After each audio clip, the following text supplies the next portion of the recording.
What if the god, or the gods that we worship today, were never divine beings at all? What if they were just highly advanced, ancient interstellar travelers? Deep in the sands of modern-day Iraq, archaeologists uncovered a 4,000-year-old cuneiform artifact that completely breaks the human timeline. This is the Sumerian King List, a stone prism document that explicitly states kingship was literally lowered down to earth directly from heaven. Mainstream historians accept the later parts of this list as concrete, undeniable history, but they dismiss the first half as pure tribal mythology. Why? Because the tablet records that the first 8 kings of Sumer ruled for a combined total of 241,200 years. Let that absolute number sink in. A single human monarch ruling continuously over a mortal population for over 30,000 years. A biological impossibility. Unless those original rulers were never human to begin with. The text lists Halolem as the very first king of Eridu. He ruled for 28,800 years, surviving generations of human subjects. He was followed by Alongar, who held the throne for 36,000 years, ruling with an iron fist, from a city that appeared out of nowhere. If these were just symbolic numbers, why are the administrative details so incredibly precise? The scribes didn't just guess. They kept analytical logs. Alternative forensic analysis suggests these immense lifespans align perfectly with a genetic trait belonging to an advanced extraterrestrial race.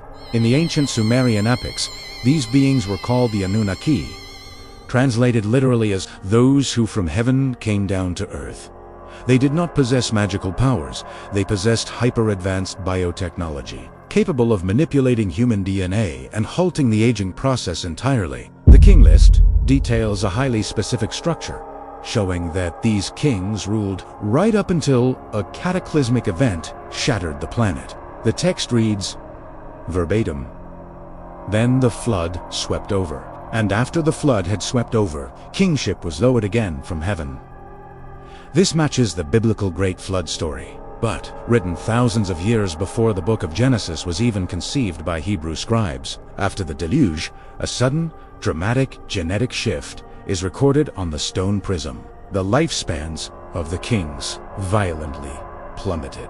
Instead of ruling for 30,000 years, the post-flood kings like the famous hero Gilgamesh ruled for only a few hundred years. This abrupt collapse in longevity points to a deliberate forensic variable, a genetic kill switch introduced into the human bloodstream.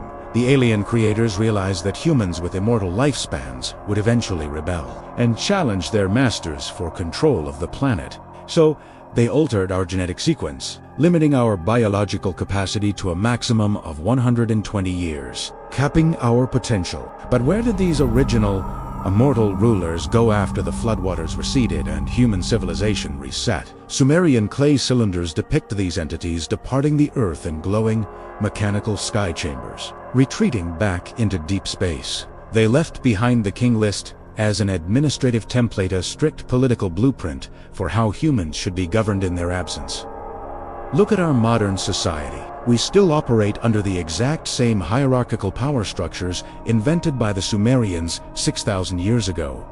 Our banking systems, our legal frameworks, our concept of absolute time with 60 seconds and 60 minutes, all handed down by the Anunnaki.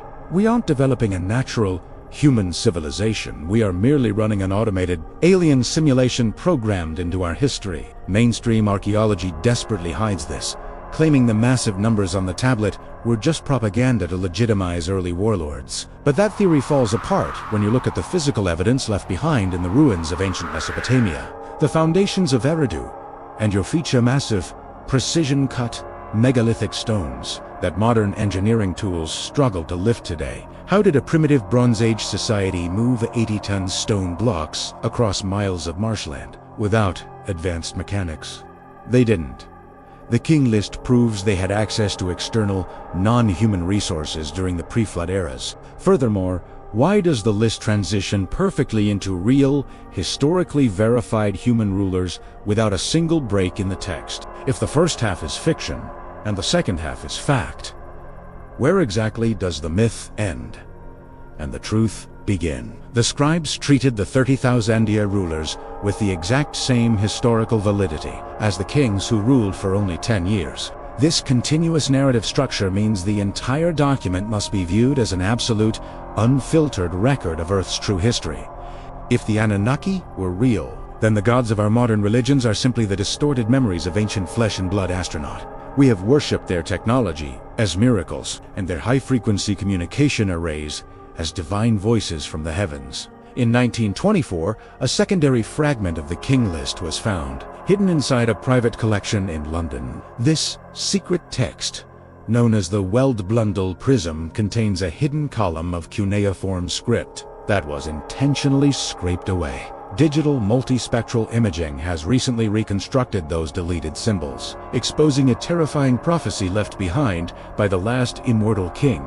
The scratched-out text states that the Anunnaki never truly abandoned their human experiment. They merely shifted into a state of orbital observation. They are waiting for a specific astronomical alignment, a cosmic window where Earth's magnetic shield drops to its lowest historical level. When that threshold is reached, the original rulers will descend once again to reclaim the kingship that was lowered from heaven. This explains why global elites are frantically building deep underground bunkers and tracking an unidentified object approaching from the outer solar system. They know the true historical timeline, and they know the lease on human civilization is rapidly running out of time. The declassified astronomical data indicates that this orbital cycle operates on a highly precise 6,000-year mathematical loop.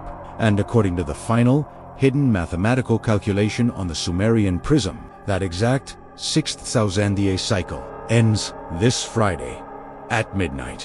Which leaves us facing a terrifying reality. Is the Sumerian King List just a catalog of ancient myths? Or did a lost civilization leave behind a precise countdown to our own end? What do you think will happen when the clock strikes 12? Let me know your theories in the comments. If this mystery blew your mind, don't forget to like and subscribe for more deep dive stories. Thank you so much for watching, and stay safe out there, only here on Forgotten Clues.